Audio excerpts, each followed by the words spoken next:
Hey guys, so here bringing you another video, and welcome back to a patch note breakdown. So this is for 13.22. We're kind of like nearing the end of the season, but just reminding everybody presumably there will be a big patch note about what's happening in pre-season or the changes, but remember there is no pre-season anymore on live servers. All the changes that they're going to be doing, all the item updates, the new items, everything will not be coming to live until the new ranked season, practically. If you want to play the new stuff ahead of time, that is going to be all on PBE. And I'm sure I'll probably do a bit of PBE.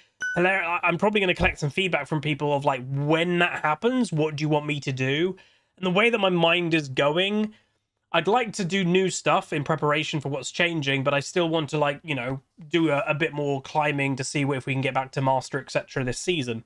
So I might do, you know, we do 2 videos a day. We might do, for most days of the week, 2 videos a day of climbing on live servers, but maybe 2 or 3 episodes a week for the second video. We actually jump on the PBE and we kind of experience the new stuff too. I think that might be a good mix. Just worth knowing, again, I probably don't have to mention, but there'll just be an edit. Of me recording this, I do have my food grocery shopping on the way being delivered. So if that arrives while I'm recording this, I'll have to quickly go get that and then I'll continue. But anyway, let's get into it. So, you're not being paranoid. Patch 13.22 is really here. I don't know why they're saying that, but anyway. Outside the normally size balance changes, this patch has 2 big updates. The first sweep of Mage and Mage-like champion attack speed. So yes, Riot has actually said the M word, Mage. They have forgotten about that category of champions for a long time, but anyway. I will say I've looked at this change preemptively because obviously I a lot of the time try to wait to look at the changes to kind of live react to them. But mages are my main category of champion, what I enjoy, so I had to look this up beforehand. And in essence, it's not a great change. It's a small quality of life update for mages in terms of making their auto attacks a bit more forgiving, faster attack speed in general, so easier to last hit. You're not being as punished for having such a slow auto attack, so it's going to feel a bit better, but it's not going to like miraculously make the class better. But anyway, so they're bringing their base life for missile speed and snappiness of their basic attack animations, with exemptions for champions who are functional auto attack replacements like Karthus or Fiddlesticks. We're also injecting some early attack speed into mages who tend to run attack speed stat shard, don't have any strong basic attack synergies in their kit, and don't already have elevated level 1 attack speed. So I, for example, take the attack speed thing in your runes on a Nivea, which might seem a bit weird, but it's to try and help with how slow her auto attacks are. So in essence, what Wright is saying here is, well, again, we'll look specifically if like a Nivea is one of them, but don't take attack speed anymore. Take your ability damage, or, you know, the adaptive damage thing. Take that. You don't need to take the attack damage anymore. That's in essence what they're trying to do. So that is a small AP buff for mages for the early game, which is nice. So the second is a major kit update to Janna. We're bringing back elements of her kit from a few years ago with the goal of turning it into a more active participant in the game and less about long-range tornadoes. So she has, for a while, just basically, yeah, just doing long-range tornadoes and just pressing E occasionally on things. That's the majority of her gameplay, and they're just trying to make her more active again, actually more of an actual support. Hilariously, some people may remember we played against a full AP Janna one-trick a few days ago, may even be a week ago by now. I think that was uploaded as a video. Bizarre player, literally every single game building full AP, like Luden's Echo, Death Cap, every game. This probably change, if I actually had to guess, is going to be a major nerf to that player, because they're probably moving Janna away from any type of damage, which again, she still doesn't really have any, to being a, like, you are a shielding active support. So we'll see how that goes. So, and also, yeah, the new Heartsteel skins, which are the new band. Obviously, if you didn't watch my unboxing that I did with my puppy dog, please do. People really enjoyed it. I mean, not too many people watched it because obviously it's something very different than what I normally do, but it was really fun. So yeah, the new band members and a new Breakout True Damage Echo skin and stuff like that. But anyway, we've got nerfs too, which again, some good nerfs here. BRIAR being nerfed yet again. Graves, yes. Mr. Cassante, again. Kassadin, unsurprising. If you watched last week, 2 weeks ago patch note, it was the kind of point that people pointed out that they were saying, oh, because we've calmed down the early game, late game hyperscaling mages are kind of starting to take over, let's nerf Aurelion Sol. In that exact patch that they nerfed Aurelion Sol, Kassadin had a better win rate, a better pick rate, like higher pick rate. Everything was better for Kassadin, and he got untouched. He wasn't touched. So it was like, eh? So I imagine like Aurelion Sol players who look at Kassadin, because they're both hyperscaling mages, might have felt a bit burnt in that patch. Neela nerfs, Senna nerfs, unsurprising, she is crazy. Tam Kench, which is probably hand in hand a little bit with the Senna, because I have heard those two together are very crazy. And Ziggs. Buffs to Mr. Mundo and Rammus, and adjustments to Brand, Gragas, Janna, and Seraphine. The new skins are available on November 8th also. All right, Brand obviously got changed a bit recently to be a jungler, weirdly. So passive monster damage modifier increased and E damage increased also. And what they're trying to do here is that they don't want to diminish the support aspects, because they are, you know, for 10 plus years now, Brand has been more of a support than anything else. But they want to give Brand players the option that you don't just have to support. The problem, I will say, because I have even had people in Twitch going, oh, give Brand mid a go. You can't. Like, that's the thing. Mages as a category have been weak on average in the last 1 to 2 years. The strongest mages are one of two things. Hyperscalers, and they pray that the early game their team doesn't feed, so they can get to that late game and carry. So you're talking Aurelion, Kassadin, even Anivia to a certain aspect is one of those, but less so. But hyperscaling mages or roamers, like those are the two types. And I even include roaming mages in that. So LeBlanc, Ari, those are the ones that can make it work a bit more. Obviously, the rest of mid lane aren't mages. They're either assassins, hell, either Cassante mid lane tanks, or the hybrids that, like, you know, what would you even count Katarina as nowadays? I've no idea. But Brand cannot fit into that. That's the thing. Like, I'm sure people play Brand mid, and he's a very cool, fun champion. His kit is quite satisfying. The higher rating you go, you will get more and more punished for playing Brand mid. He's immobile, like a lot of mid laners are, but he doesn't have that risk factor that other mages have. He just isn't that strong. And yeah, sure, they could just keep buffing him up, and then eventually maybe he could work. I doubt they're going to do that, because then he probably will be overbearing in support. So it's where do you put him, basically. I think they are happy with him being a support. They're going to give him a little nod to mid lane, but realistically, I think Riot actually want him more in jungle. Like, jungle could do with more mages. It's got Talia. That's the mage jungler. There's not really anything else. So I actually think it's cool to have Brand, Morgana, Zyra actually more active in the jungle. I think that's not a bad thing. So they're upping the passive to monsters, which is good. And then the Flagration is getting a base damage nerf in early, which again, that's for support. But a buff later. And a 10% AP ratio increase. So that is better. Technically, that's better for mid lane as well, and jungle, than support, because mid and jungle will actively get more gold in theory than support, because they're actively farming. They're getting that gold income too. So it's not terrible for support, but it's, yeah, that's not bad. BRIAR once again, this champion. Do you think they regret the initial buff that they did?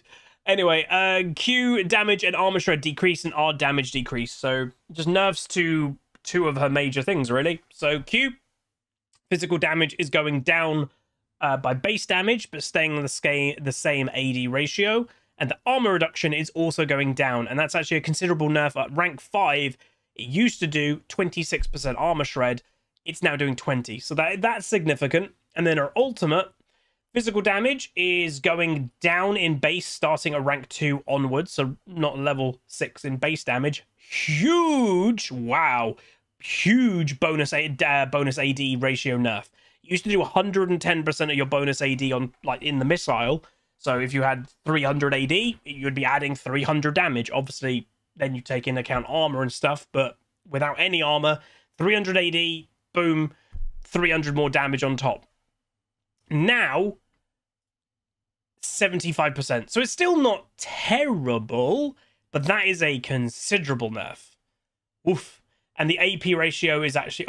Oh, wow. Okay, also more nerfs. So it used to be 110% of your AP. So that includes any random AP that you've got. It's now only bonus AP. And obviously, in theory, she should buy no AP. So straight up, nerfs across the board. Let's be honest, you'll probably still be quite strong. Mr. Mundo. So the thing with Mundo, and again, we've got Fraz in our community who is a Mundo main master player, does a bit of streaming himself. I like Mundo. I used to play Mundo years ago, even competitively. I feel weirded out that certain tanks in League do way too much damage. I'd put Mundo in that category. I'd put Sion in that category. I'd definitely put Cassante in that category. And the problem with it is because these aren't... those three champions aren't always just considered tanks. There's that Juggernaut word and Juggernaut class that, you know, only a few years ago, probably 5 years ago by now, Riot was like, oh no, Juggernauts exist. The problem with Juggernauts in modern day League, because how strong items are, they are ridiculously overtuned, just items in itself. They get the best of both worlds. Because you can just buy a Heartsteel and a Titanic and maybe a Hullbreaker, that's incredible amount of tankiness and an incredible amount of damage. That's not healthy. That's really hard to balance, you know?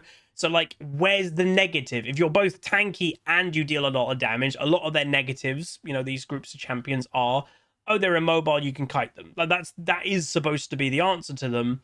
But it is still difficult to do that. A lot of them have anti-CC mechanics now, like Mundo's passive. They buy Merc Trades, they can buy Tenacity up the wazoo, the runes give Tenacity. So it's not always that simple. So I don't love that these champions do damage. I'm looking forward to the item update in January, and I'm hoping that will be the point that they tone certain damage down. I don't know about you guys, but I'm fine with an AD carry doing incredible damage. That is literally the only thing that champion and class does. It does damage. It doesn't tank anything. It does damage.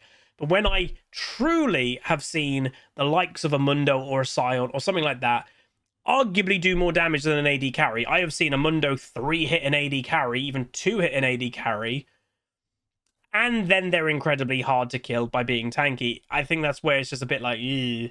So they're giving him a damage buff because, hilariously, the nerfs that they gave him were pretty big-ish, but he cannot survive Modern League of Legends without doing damage because just pure tanks don't exist anymore. A pure tank doesn't exist. Everything that is tanky has to then also do damage in Modern League. It's a problem, but yeah. So they're slightly reverting it. They're not reverting it fully. They're slightly reverting it. So, you know, his passive from his bonus attack damage, obviously you'll be getting potentially a Titanic Hydra, maybe a Hullbreaker. That's giving you AD. You'll be scaling off that again better. So it doesn't sound like a lot, but you'll be surprised that this does add up. So Gragas, E cooldown reduction increase, art travel time decreased. I've heard about this. I can't remember what it's called. There's a guy, he is a streamer, I think, or YouTuber. I don't know if he made it, but then he was the person that's taken it forward a lot and basically like maybe one-tricks it, I don't know. It's a build on Gragas that they're getting rid of, that if you build and you get to the 4 or 5 item mark, you are useless before that point. Like, you are awfully, stupidly weak. But the moment then you get to that point, you basically have 100% uptime of either using your E or the enemy being CC'd by your E. So, in theory, in a 1v1, you could constantly be Eing somebody and there is basically nothing they can do. In essence. I'm sure it's very fun for the person that's playing it, but again, no build or no champion should exist in League of Legends that literally stops someone playing the game. And if there is no downtime of being CC'd by one champion, by body slamming you constantly, you are in effect stopping somebody actually playing the game. So it is unhealthy. So yeah, while not strictly powerful, the max ability haste Gragas's ability to remove enemies from being able to play the game, I haven't even read it, but that's what they said, is not just acceptable gameplay. However, we acknowledge that Gragas could use some love. This patch, we're hoping to buff Gragas through better cooldown refund on E, up until about 70 ability haste, plus an extra buff to the reliability of his ultimate. We expect these changes will help Gragas jungle most of all. So if you're raring to rabble rouse some raptors, Gragas is ready to roll. Wow, okay. So yeah, the cooldown refund on hit, I guess, used to be 3 seconds. And that, I think, was the thing. So I think the whole thing was you could get the cooldown with all this ability haste down to 4 seconds, I think.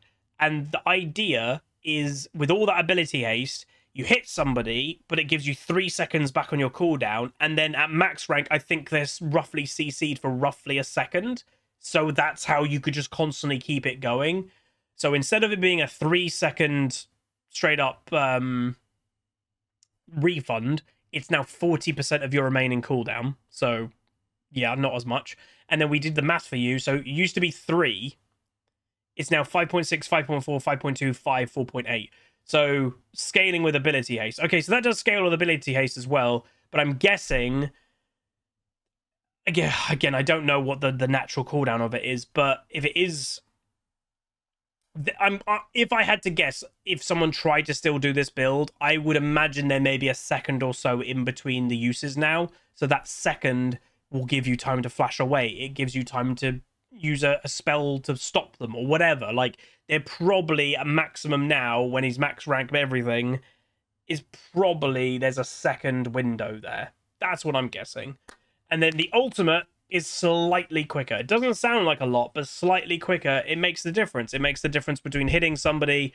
It makes the difference between hitting somebody and then getting a kill or not. So that's never a bad thing. So yeah, so there's that. So Gragas, again, most people didn't do this build, by the way. It's just the dedicated people that did. Graves, E bonus armor pair stacking decreased. So yeah, I would argue, I agree with that change. Graves is a damage dealing jungler, lethality a lot of the time, and the fact that he got quite a lot of armor just kind of passively through his E, yeah, he could get a lot. So the bonus armor per stack used to be 4, 7, 10, 13, 16. It's now 2, 5, 8, 11, 14. So 2 armor less. Yeah, I mean, a lot of people always go, what the hell? That doesn't do anything, 2 armor per stack less. It does. Again, the way that I've always defined League, in the craziest way, it's a fairly balanced game. And if you just went to somebody, oh, right, we're halving that, the champion would never be played. That's what people don't understand. Like, the nerfs and buffs that you have to do are quite minimal. Because if you did go, oh, that champion's doing way too much damage, all right, let's cut their ratios 50%, they would not be played. They'd be simply too weak. By far. Like, literally by far. So that's where it has to be those little minute things. Like, Riot's goal, most of the time, with Graves, for example, isn't a nerf him, he's going away, we're not going to see Graves for 6 months, is, okay, he's a bit strong right now, let's nerf him to not give him that extra strength, but we want to nerf him that he's still okay to play. That's the goal. So yeah, Janna. Again, I'm not massively interested in Janna, so I think reading what they're actually planning is the better thing to go here. So stats and abilities adjusted to fit a playstyle of a more aggressive harasser around the W and auto attacks. That's what she was years ago. That's max W Jannas, aggressive in lane, poke harass. That's what the good Jannas were. So we've noticed that Janna's play rate has languished despite being a relatively strong pick in many skill brackets. Looking at her prior interactions, we identified elements that seem to really resonate with her potential player base. So we're bringing back some past versions of her abilities. Okay. So more importantly, we're shifting her from a low interaction champion who fishes for tornadoes and reactively shields to an aggressive high uptime auto attacker and Zephyr caster. Ooh, maybe that AP Janna will be fine. Many of these changes are shifting incentives and power budgets around. So with auto attacks and Ws becoming better and more frequent, she's losing power in her Q. with mana cost going down to incentivize repeat Zephyr casts. Her mana pool follows suit. Overall, we expect her to max Zephyr before Eye of the Storm and play an aggressive harass-based game. Cool, I like it. That's what Janna used to be. I honestly don't remember every patch note or every change. I don't remember them changing Janna to a more passive version.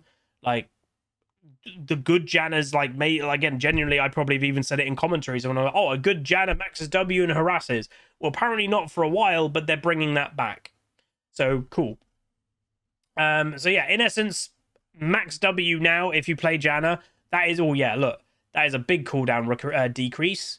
The damage of it is also going quite up. And you also get the Tailwind bonus, which is her passive. So yeah, they're getting rid of that. So no longer gains bonus move speed while facing allied champion. It is now Janna's basic attacks and W deal bonus and magic damage equal to her bonus movement speed. So it's not an AP scaling thing. That is worth knowing. So a lot of what they're doing here isn't increasing her AP ratios or anything like that. So again, I guess the AP Janna guy isn't getting a benefit here. It's just shifting the playstyle. That's all they're doing. So you still want to build support. They're just shifting it from, right, you just queue max range hurricanes all the time, to max W, look for harass, look for poke. That's what they want her to be. And that's what she used to be a few years ago. Mr. Cassante. Q bonus health for minimum cast time cap increased. So required bonus health for minimum cast time. He used to get the minimum cast time when he hit 1200 bonus health. So that's, again, health that you get from buying items, to now it's 1600. So in essence, it's an extra item, I would say. I think some of the tank items give 400 health. So yeah, they're delaying his pure power spike by one more item. I played against a Cassante, I will say, earlier today. He's not balanced. He's not fun to play against is also part of the problem. Like, it's what I spoke about earlier with Mundo. He's a tank-ish champion, but then does more damage than anything else. Like, I know people will go, oh, you know, yeah, his ultimate changes his stats and he's damage. He was dealing more damage than me as a Fiora without his ultimate. Genuinely more damage. Like, actual just damage numbers. And then when I tried to do damage back to him, he didn't take any damage. What? And then when he actually did ultimate, he was one-shotting people as a tank. What? I don't know. But yeah, I think he's going to get more nerfs. That's my guess. Mr. Cassawin. E damage decrease and R non-stack damage decrease. So yeah, they're just hitting the scaling hyper mages because they're the only mages that are really good. So they got to get nerfed straight away. So the magic damage is staying the same as base, and it's a 5% AP nerf. Not the end of the world. He'll still be strong, but yeah. And then his Rift Walk, obviously the big thing is, oh, hit level 16, get rank 3 of Rift Walk, and you're laughing. Yeah, they're nerfing that. So, same exact thing, no base damage or anything nerf. A 10% AP nerf to Kassadin. Oh, and so again, people may be a bit weirded out going, Huz, you always were annoyed by Kassadin with how strong he is. Yeah, but it frustrates me a bit because, again, it's going back to what I said. I don't know, if you're not a mage player, you won't get it. Like, you just won't. And again, I play multiple champions, multiple classes. I'm not just biased towards mages. But for 1 to 2 years, mages have not been great. They truly haven't been. In pro play, you may go, oh, but that pro play is different than solo queue. In solo queue, mages have not been great for 1 to 2 years. They haven't. Assassin meta was completely taken over. Then roaming meta is completely taken over. And recently, oh, the scaling hyper mages are actually starting to do better. Aurelion Sol, Kassadin, what do? Nerf them instantly. And it's like, man, like you'll see Hecarim be nerfed and then buffed the very next patch. You'll see all the same champions constantly in the same patch notes, but you won't see a buff to any struggling mage. You'll see a nerf straight away, and that just slightly gets under my skin. Again, Riot have said many times that they planned to not do the mage update until the item update. So, you know, I don't want to put too much on that, but let's hope mages are better when the item update happens. And also the map update. It's also worth mentioning. Riot said part of the strengths that mages will be getting, they are physically changing Summoner's Rift. If I had to guess, it's going to make roaming harder in some way. Maybe there'll be more obstacles in the river or something, and also it may be harder to gank mid. There has been a couple leaks or so. I actually don't have any inside information, but there's one of the leaks. It does show it might be a bit harder to gank mid. For those who are like, how? I don't mind saying, basically, the bushes that are on either side of mid are going further away from the lane. So the moment, if a jungler's waiting in that bush to do a gank, if they want to then go to mid, they will be exposed in vision like a few steps before actually entering the lane, instead of what it now is that they're basically right next to the lane. So it's basically giving mid laners a bit more time to react. So we'll see. That's, again, that's not confirmed, by the way. That's just a leak that could be fake. So yeah, we don't officially know if that's legit. Anyway, moving on. Neela, I don't see a lot of Neela nowadays. Again, she was really strong a few patches ago. Haven't seen a lot of it myself in the last few. But yeah, Q bonus attack speed is going down. So 10% nerf based on level. So at max level, she will be less attack speed off a Q. And then the ultimate, the damage over time is going... Ooh, that's a big nerf. Ooh, that is a big nerf. So her big ultimate, which is like most of the strength of the champion, basically a big wombo ultimate, damage over time, the minimum damage, I guess, is being nerfed 32% of your bonus AD in a nerf. And then the maximum damage it can do, again, I actually don't know what the difference of those are. If you do know how you can get the maximum damage, is that like how many people are in there? I have no idea. Let me know if you do know. It's going down another, yeah, 32% is the nerf on both of those. 32% is pretty big. Like I said earlier, like, oh, big nerfs don't generally happen. That's a fairly big nerf. Like, that's substantial. Ramos W bonus armor increased. So they did, yeah, they nerfed him a while ago. Hilariously, a big part of Ramos was also doing more damage, or that more damage than he should, but in the weird way. It wasn't Ramos that was dealing, well, it was Ramos the dealing damage, but it was in kind of collaboration with his Thornmail. So it's his W and Thornmail, because of how a lot of it, for those that are like, why wasn't this a problem years ago? Because the damage in the game has gotten so much more. So when an AD carry is doing so much damage than they ever have, the reflect that they're doing to themselves is a crazy amount more than that's basically ever been. So that is why Ramos was dealing a crazy amount of damage, because the actual auto attack damage going on was incredible.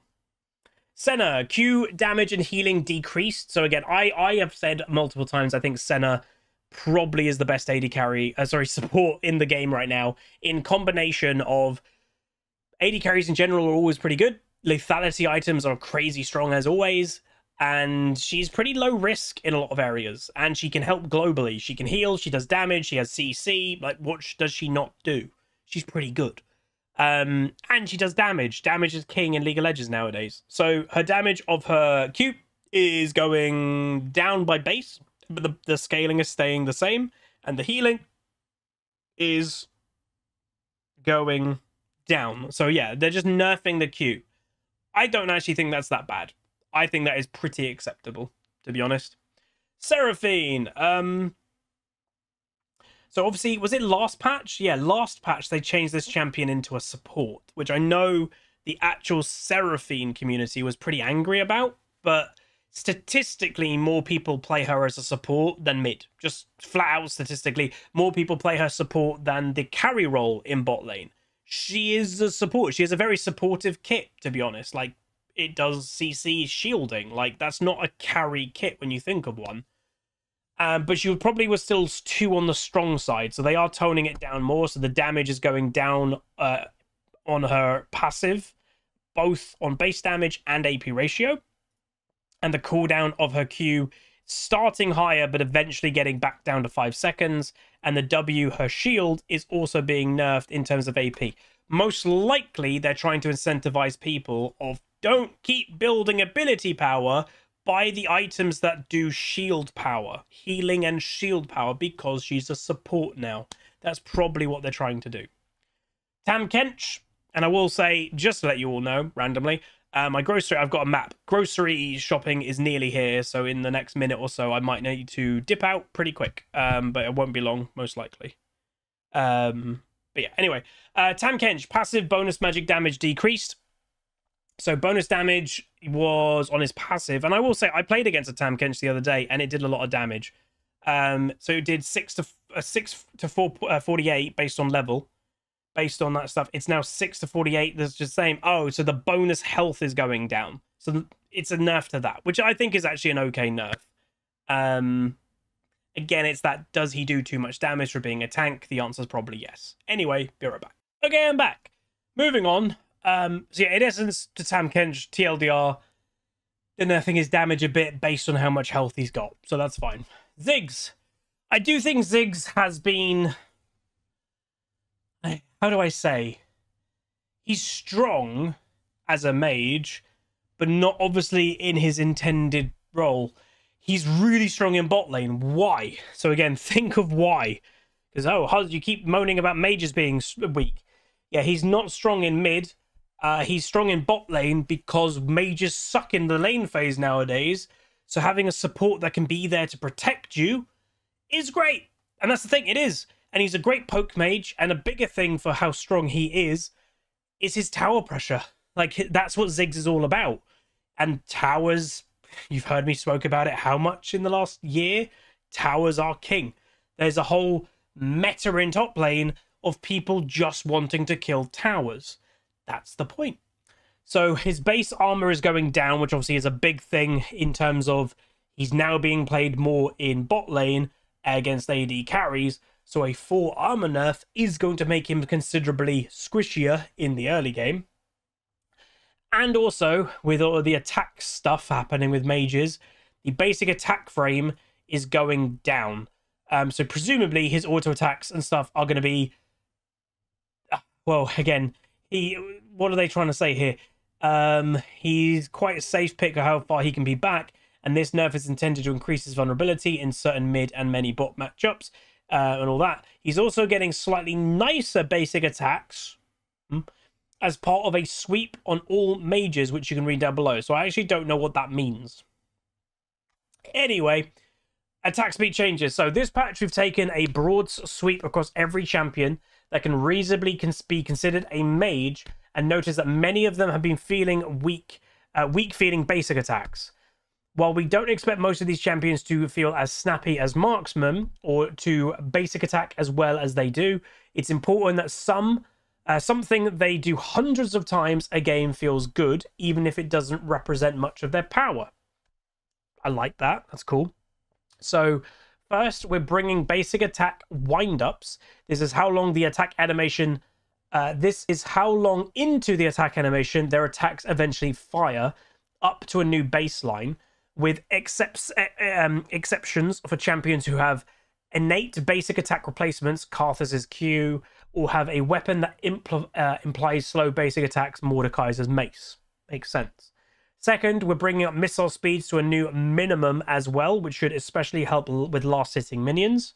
And third, hopefully me and my cannons, third, we're trying to alleviate the desire to run attack speed shards on mages who don't have any inherent attack speed synergies with their kit. Yeah, like I said earlier, I take attack speed on Anivia. They're trying to get rid of that now. So through modifying their level 1 attack speed ratios, and inherent attack speed growth, as many of these champions are already quite strong, we're limiting the magnitude of the champion changes to a 5% bonus attack speed at level 1, and we'll keep an eye out. Okay, so here we go. So Ari, her wind up is going to 20%. So, oh, I guess that what that means, as weird as it sounds, 20 in her, let's say the animation, to get the whole animation off, it's 100%. So from the start of an auto attack animation to the end, that's 100% of an animation.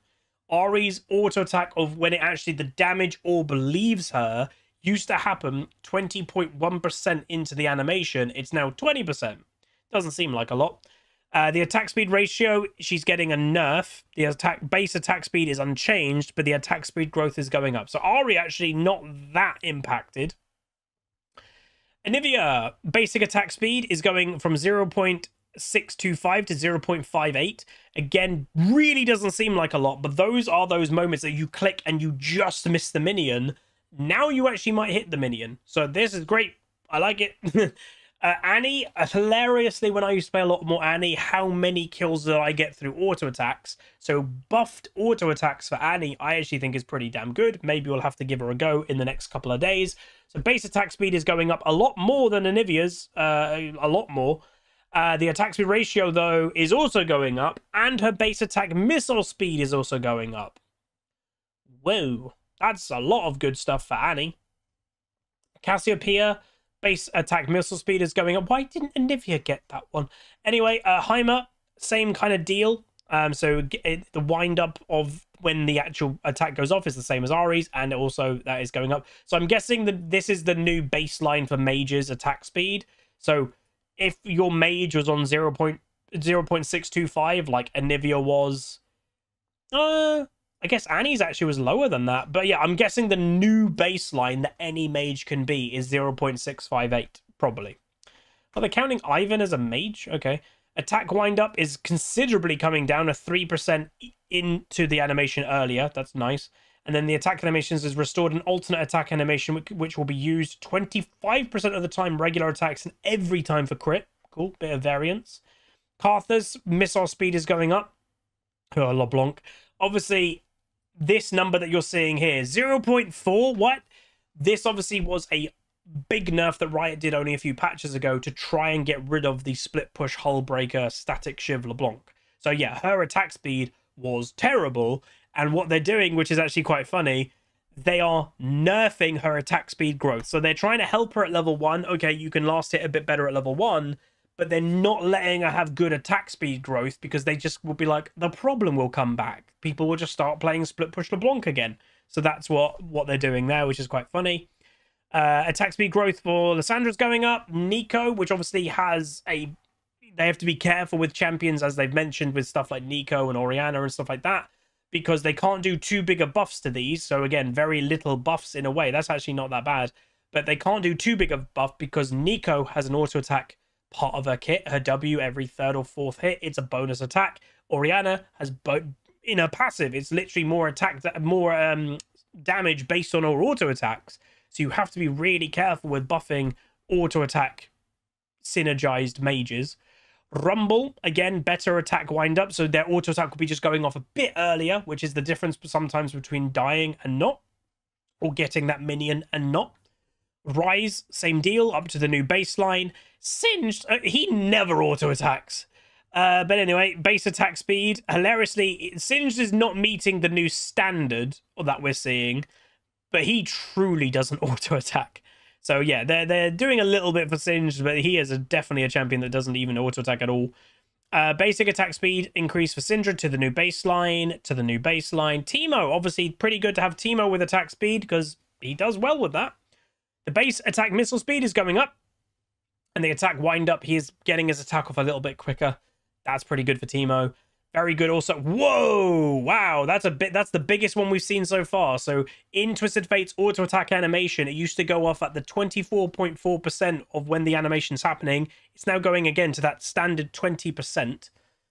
So again, that's pretty good. Whoa, big missile speed increase for Viger in his attacks. Oh, Jesus Christ, why are they involving Pi? But yeah, Vel'Koz is getting it a bit. Xerath is also getting it a bit, and now uses both attack animations equally. Okay. Zillion is getting some nice changes. Obviously, for a support, you can obviously get those auto attacks off for poke, so that's quite good. And Zoe is getting it. So little changes. What I'd be interested in here, because again, this really doesn't sound like a lot. Next time that I play League, whenever that may be, ranked or whatever, I'm going to be playing some mages, and it'll be interesting to see how it feels. That is going to be how, like, this isn't a mega buff, but it's just a quality of life changes that a lot of people will never notice, but I'm hoping with how much, let's say I've played Anivia, I'm hoping I'll notice a bit. That's what I'm hoping, but we'll see. Vision adjustments. So we're modifying how vision is granted when attacking from Fog of War and Summoner's Rift. Experienced players understand that attacking from a brush makes the brush nearly unusable. So don't bother. but it's nearly impossible to know how long you're revealed when performing fairly normal attacks like attacking enemies over a wall. This also has a negative downside on occasionally betraying your hiding teammates, with shrinking the reveal circle to give away teammates less frequently and shortening the reveal in order to make the delay before dipping back in the wall more intuitive. Okay, so it's just basically better to be sneaky playstyle. They're making it a bit better. Ping changes. Oh, I will just say, like, they're doing some ping changes. They're listening to feedback. You need to let us ping teammates' ultimates. I have literally played with Karthus's and I cannot ping Karthus ult. That's mental. Like, I don't know, maybe some champions should have exemptions like Karthus. I don't know. But anyway, overall, we're continuing to evaluate the ping changes and currently consider them successful in reaching our original goals. We've seen, again, just to put it in perspective, Riot, and they've been on Reddit as they always do to try and defend stuff. Riot sets their own parameters of success. That's one of the problems with them being, you know, the way that they are. That they have constantly on Reddit been like, oh, we've sent out surveys of if people have enjoyed it. Yeah, when you word the survey, have you had a decrease in toxicity since the ping like changes? The answer is yes. It's not even like, it's just a yes. Everyone has had a decrease in toxicity because you can't spam ping people anymore. But they have, you know, they didn't ask the question in those same surveys, do you overall think it's the better change? Do you wish that you could still ping teammates' ultimates? They don't ask those questions. They ask a loaded question that they'll get the answer that they know they're going to get, because there only is one answer. Yes, there's less toxicity because you can't ping people. It's not great. So what they're doing here is we've seen measurable improvements in players feel respected and safe in the game after shipping these and the ranked restrictions. They're probably the bigger part, to be honest. We're still working on hitting a balance between available constructive communication options and protecting the experience from destructive comms. So more celebration is within 10 seconds of getting an epic objective takedown, all allied pings directed at your champion will be visible. So if you do something good, you steal Baron, your teammates can spam alive on you as like a well done. The ping lockout timer reverted. So yeah, doing too many pings, you got locked out from doing any pings, literally zero of like, help me, let's go this way. You just got locked out, and there's been quite big famous clips now of some of the best solo queue players, some of the least toxic solo queue players, like Angerin and stuff like that, being locked out of actually asking their, like, getting their team to come push in the right lane. As it was ridiculous, at 122nd, you got locked out of doing any single ping. They're reverting it back to the maximum of 24 seconds. And this, by the way, originally changed in 13.19, but we didn't know about it because it didn't make the patch notes. And then the alert and enemy missing pings can only now be used 3 times before being rate limited. Ruh. I literally, how many times have you watching my videos that I'm like, all right, mid's missing? It happened to me today. I don't know if it will be a video or not. I can't remember. I was laning against an Akali. I was frustrating her because she couldn't kill me. So what does she do? Roam. Okay, no problem. Missing pings all the time. Pinging on my bot lane, like she's coming. What do? Get double killed. They didn't listen. And that was with way more pings than just 3. We're screwed. God. And then anyway, ping changes there, sending an ally scoreboard item, whatever. So yeah, they need to... Oh, okay. Sending an ally scoreboard item, ultimate, or summoner's ping's cooldown in the last 50% of its cooldown will show party in front of the ping, even though it's still being broadcast. Again, my update, I get toxicity is a problem. These aren't fixes to toxicity. They're band-aids to just stop it happening. Fix the problem, not just do this. This is hurting the game. You need, again, the very baseline of pings in the system that they have given us. We need to be able to ping ultimate. Karthus, use your ultimate. Soraka, I'm about to, like, you know, I'm going to go in. Soraka ultimate. Like, you need to have that. That's crazy that they got rid of that. Anyway, ARAM adjustments, Nexus Blitz, quick play launch. So quick play is on its way by region. So quick play, if I'm not mistaken, is blind pick is going away. So quick play is at the beginning of when you're going to quick play, you pick your champion, you pick your role before you queue, and then it puts you straight into the game, into the role and the champion that you selected. That's the idea. So there's that.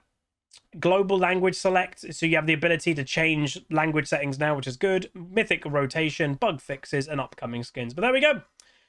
Overall, I'd say some interesting changes. I'm very interested to see how the mage update feels. Again, it's not a mage update, let's be honest. It's a little thing to make us feel a bit better. I'm interested to see how it feels, though. Again, feels bad, obviously, for Kassadin to immediately be like, I'm really strong again, and you're nerfed. It's like, okay, cool, no problem. I do think Cassante probably needed more nerfs. That's probably one thing I would definitely say. But yeah, let me know what you think. Hopefully you guys enjoyed. If you did, do throw a like on the video, throw a comment, throw a subscribe, and I'll see you guys next time. Goodbye.